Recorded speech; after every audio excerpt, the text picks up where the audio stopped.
சென்னை ஈச்சம்பாக்கத்தில் உள்ள முத்துவின் உடலுக்கு முதலமைச்சர் ஸ்டாலின் அஞ்சலி செலுத்தியிருக்கிறார். ஈச்சம்பாக்கம் இல்லத்தில் வைக்கப்பட்டுள்ள முத்து உடலுக்கு மலர் வளையம் வைத்து முதலமைச்சர் ஸ்டாலின் அஞ்சலி செலுத்தியிருக்கிறார்.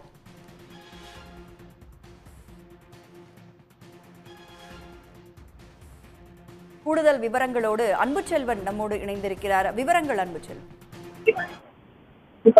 கலைஞருடைய மூத்த மகன் முத்து உடல்நலக்குறைவின் காரணமாக சென்னையில் காணமாக அவரது இல்லமானது முன்பாக முதலமைச்சர் ஸ்டாலின் அவர் இல்லத்திற்கு வந்து தொடர்ந்து திமுகவை சேர்ந்தவர்கள் அஞ்சலி செலுத்த பக்கத்திலேயும் முத்தினுடைய மகனுக்காக நடிகருமாக இருந்த முத்து உடல்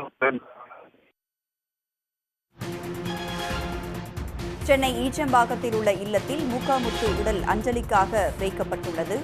இந்த நிலையில் முதலமைச்சர் ஸ்டாலின் மலர் வளையம் வைத்து அஞ்சலி செலுத்தியிருக்கிறார். முத்து உடல் கோபாலபுரம் கொண்டு செல்லப்படுகிறது.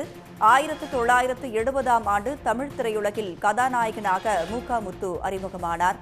இந்த நிலையில் பூக்காரி, பிள்ளையோ பிள்ளை, சமையல்காரன், அணையா விளக்கு உள்ளிட்ட படங்களிலும் அவர் நடித்திருக்கிறார். நடிப்பு திறன் மட்டுமின்றி பல்வேறு படங்களில் தனது சொந்த குரலில் சிறந்த பாடல்களையும் அவர் பாடியிருக்கிறார்.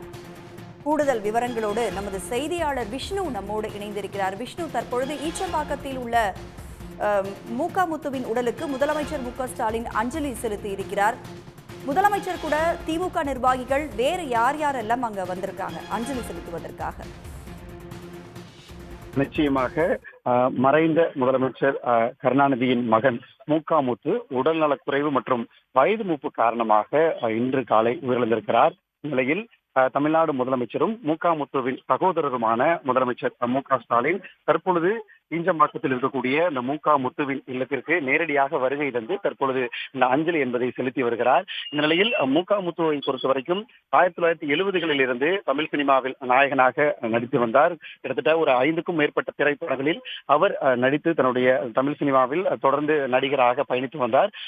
குறிப்பாக திமுகவின் கொள்கைகளையும் அந்த படங்களில் அதன் மூலமாக ஒரு சமூக கருத்துக்களையும் அவர் வெளிப்படுத்தி வந்த நிலையில் பாடலையும் சிலவற்றை பாடியிருக்கிறார். இந்நிலையில் முதலமைச்சர் ஸ்டாலின் தற்பொழுது நேரடியாகவே ஈஞ்சம்பாக்கத்தில் இருக்கக்கூடிய அவரது இல்லத்திற்கு வருகை தந்து தற்பொழுது அந்த அஞ்சலி என்பதை செலுத்தி வருகிறார். இந்நிலையில் இவர் முதலமைச்சருடன் அமைச்சர்கள் KN நேரு, தாமு அன்பரசன் ஆகியோர் இந்த ஈஞ்சம்பாக்கத்தில் இருக்கக்கூடிய முத்துவின் இல்லத்திற்கு வருகை தந்து அந்த அஞ்சலி என்பதை செலுத்தி வருகிறார்கள். நிலையில் இவரது உடல் என்பது இன்னும் சற்று நேரத்தில் இங்கிருந்து கோபாலபுரம் இல்லத்திற்கு எடுத்துச் செல்லப்பட உள்ளதாகவும் தகவல் என்பது வெளியாகியிருக்கிறது. இன்று காலை உயிரிழந்த முத்துவின் உடலுக்கு தமிழ்நாடு முதலமைச்சர் தற்பொழுது நேரடியாக அஞ்சலி செலுத்தி வருகிறார். உடனுக்குடன் செய்திகளை தெரிந்து கொள்ள சன் நியூஸ் பெல் ஐகானை கிளிக் பண்ணுங்க.